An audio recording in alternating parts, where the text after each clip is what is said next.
हा बऱ्याच दिवसाचा पडलेला दिसू राहिला. विहीर खोदून किती दिवस झाले? विहीर खोदून 4 महिने होऊन गेले. साप खूप दिवसापासून आहे विहीर. असं का? हे काय याची स्किन बघा कशी झाली. नमस्कार मित्रांनो, परत एकदा स्वागत आहे सर्वांचं आपल्याच यूट्यूब चॅनलमध्ये. आज आपण आलो आहे कंडारी गावात.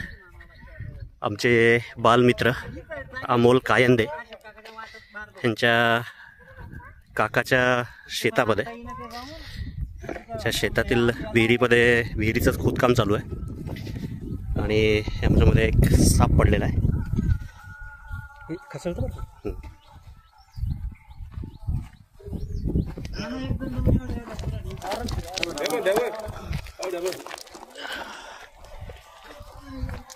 बघू शकता त्यांच्या विहिरीमध्ये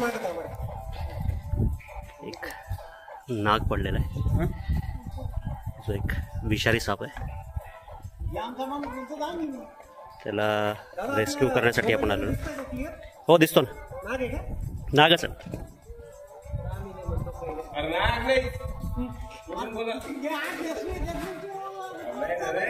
सोप्या पद्धतीने खाली भारा सोडून आपण वरती काढणार आहोत. तर शेवटपर्यंत व्हिडिओत बनवून राहा. एक चांगला रेस्क्यू आणि त्याची पूर्ण इन्फॉर्मेशन मिळेल. Stay tune.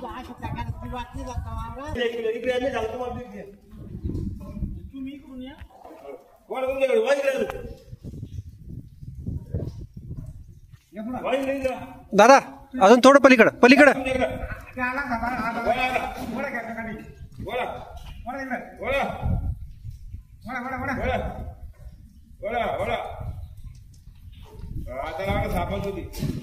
मारू नका दगड. आला काठीवर. हा आहे.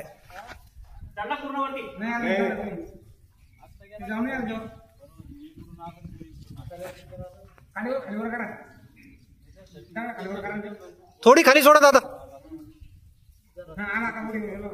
आता काठीवर आलाय. ओके.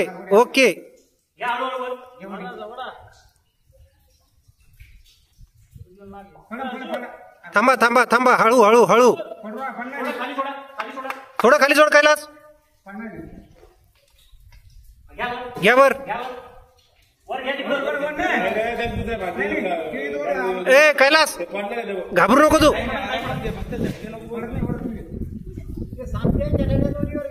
तू ते बरोबर घेणार, त्याला काहीच विषय नाही. हळू सोड.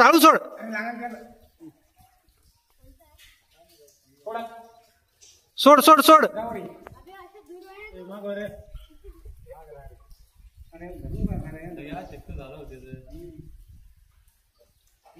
आता लागला का त्याला?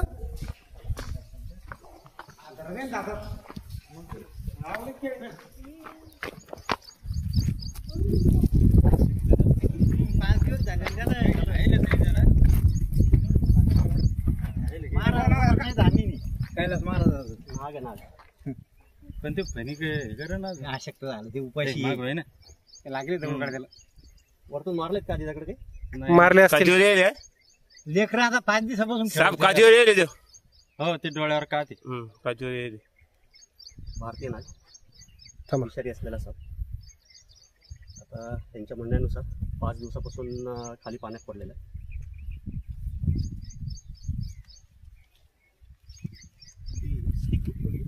स्टिक इथं असत. अश्वत एकदम वीक झालेला दिसतो. साधारण एक 2 वर्ष वयाचा नाग.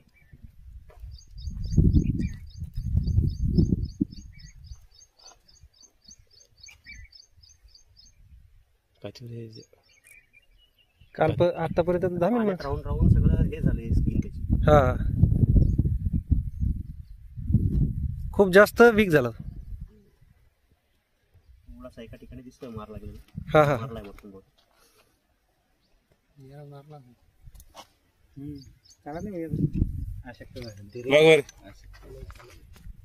थंड पडलाय तो पाण्यात राहून. न्यूरोटॉक्सिक प्रकारचं विष असतं या सापाचं. चावल्यानंतर चावलेल्या जागेवर दुखायला लागतं. त्यानंतर सूज येते तिथे आणि बाकीचे सगळे सिम्पटम्स चालू होतात पुढच्या अर्ध्या पाऊण तासामध्ये, ज्यामध्ये श्वास घ्यायला त्रास होणे, पोटात मळमळ होणे, गळा आवळू नये एकदम, एखाद्या वेळेस नॉशिया म्हणजे उलटीसारखं फिलिंग होतं, उलट्या होतात आणि काढली का फणी? त्यानंतर पूर्ण बॉडी जी आहे ती पॅरालिटिक होते, कारण ह्या सापाचं जे विष आहे ते न्यूरोटॉक्सिक आहे, जी आपली मानवी नर्वस सिस्टम जी आहे, मज्जासंस्था, त्यावर ह्या सापाचं विष काम करतं. आणि लवकर जर उपचार नाही झाले तर माणसाचा जीव पण जातो. त्यामुळे असा कुठलाही साप चावला तर इमिडिएटली दवाखाना घाटणे हा एक त्यावरचा इलाज आहे. कारण ह्याच्यावरचा उपचार जो आहे तो फक्त दवाखान्यामध्येच होतो. जे ASV जे आहे, विष प्रतिरोधक अँटी स्नेक वेनम जे आहे, ते फक्त दवाखान्यातच अवेलेबल असतं आणि ते इंजेक्टेबल नाही, इंजेक्शननी डायरेक्ट घेता येत नाही, सलाईनच्या थ्रू घ्यायला लागतं. त्यामुळे दवाखानाच हा एकमेव इलाज आहे जिथं माणूस गेला तर 100% वाचू शकतो. विषारी साप, भारतीय नाग, इंग्लिश नाव इंडियन स्पेक्टॅकल कोब्रा. चिडल्यानंतर फणा काढतो आणि फुसफुस आवाज करायला लागतो हा साप. हा बरेच दिवसाचा पडलेला दिसू राहिला. विहीर खोदून किती दिवस झाले? विहीर खोदून 4 महिने होऊन गेले. साप खूप दिवसापासून आहे विहीर. असं का? हे काय, याची स्किन बघा ना कशी झाली. त्याचा जीवच नाही राहिला काही. आमच्या 5 दिवसापासून लक्षात आला. एकदम वीक झालेलं आहे. एकदमच झाली. एवढी अशी निस्तेज झालं सगळं शरीर. झाल्यासारखं झालं ते. पळायला असतं 2-3 दिवसात. बाप्पा इतकं खालून गरम झाला तरी तो नेमकं जावं ताकद यायला लागली त्याला गरम झाल्यामुळे.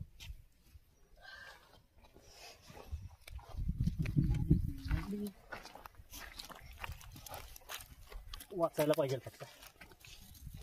चान्सेस कमी आहे का? खूपच वीक आहे वाटतं.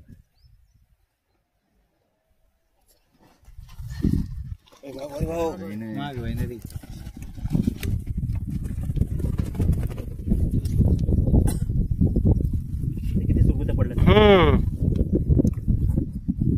त्याला खाद्य लगेच असं भेटला पाहिजे.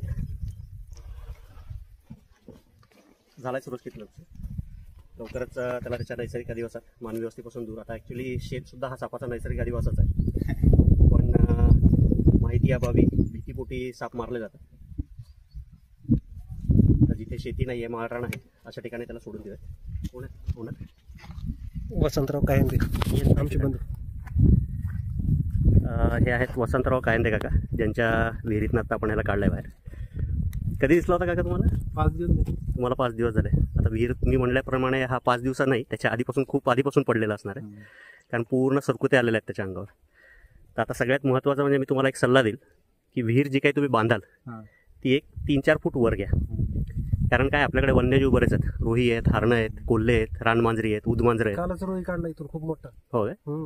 तर हे जे काही आहे जमिनीलगत विहिरी असल्यामुळं पळताना म्हणा किंवा काही त्यांच्या मागे जर लागलं तर अशा वेळेला ते मध्ये पडतात आणि नाहक ॲक्च्युली तर आता त्या वन्यजीवाचाही जीव जातो. भले तुम्हाला आता शेताला त्रास असला तरी त्याच्यात एक जीव आहे, तो मेला नाही पाहिजे, अशी आपली भावना असायला पाहिजे.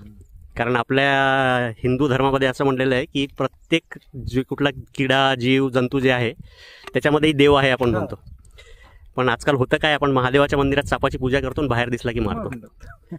तर हे व्हायला नाही पाहिजे. साप स्वतःहून कधीच चावत नाही. त्याच्या अंगावर जर पाय पडला तर साप 100% चावतो, किंवा तो कुठं अडचणीत जर लपून बसलेला असेल आणि तुम्ही जर तिथे डायरेक्ट हात टाकला तर त्यावेळेस साप चावतो. नाही तर असा कुठलाच साप नाही आहे की जो स्वतःहून तुम्हाला चावायला येतो. आणि आपचुकच उंदरं खाऊन तो आपली मदत करतो. अन्न साखळीतला एक महत्त्वाचा घटक आहे. आपण कृषीप्रधान देश आहोत, मुख्य व्यवसाय आपला शेती आहे. तर शेतीसाठी पूरक असलेला साप आहे. फक्त त्याच्यासाठी आपल्याला काळजी ही घ्यायची की शेतात जाताना पायात बूट घालून जायचे. कुठलंही शेतीचं सामान जे तुमचं गोठ्या वगैरेच्या आजूबाजूला पडलेलं असतं, अडगळीचं सामान, त्या सामानात कधीच डायरेक्ट हात टाकायचा नाही, हलवून घ्यायचं. आणि रात्रीच्या वेळेस जर तुम्ही जमिनीवर झोपत असाल तर मच्छरदाणी लावून झोपणे. ह्या 2-3 गोष्टीची जर काळजी घेतली तर आपल्याला सर्पदंश होणार नाही. आणि एवढ्यावर जर सर्पदंश झाला तर माणूस 100% वाचतो. फक्त आपण त्याला उचलून दवाखान्यात घेऊन जायचं. जे आपल्या जवळचं ग्रामीण रुग्णालय आहे तिथं गेलात तरी चालेल. तिथे जे ह्याचं विष प्रतिरोधक जे आहे ASV ते अवेलेबल असतं, ते लावून तिथे नंतर आपल्याला जिल्ह्याच्या ठिकाणी ते पाठवतात. माणसाचा जीव 100% वाचतो. तर सांगितलेल्या ह्या एवढ्या गोष्टींची थोडीशी काळजी घ्या आणि सुरक्षित राहा. धन्यवाद. थँक्यू. हाय मित्रांनो, आता कंडारी गाव, तालुका सिंदखेड राजा, जिल्हा बुलढाणा. कायंदे यांच्या शेतातील विहिरीतून काढलेलं नाग त्याला त्याच्या नैसर्गिक अधिवासात, मानवी वस्तीपासून दूर सोडून देत आहोत. आधी बऱ्यापैकी वीक वाटत होता, पण आता थोडासा जीव आल्यासारखं वाटतं त्याच्या शरीरात. दिल्या मित्रांनो सोडून या सापाला याच्या नैसर्गिक अधिवासात. चॅनलला अजून सबस्क्राईब केलं नसेल तर सबस्क्राईब करा आणि कमेंट करायला विसरू नका. धन्यवाद.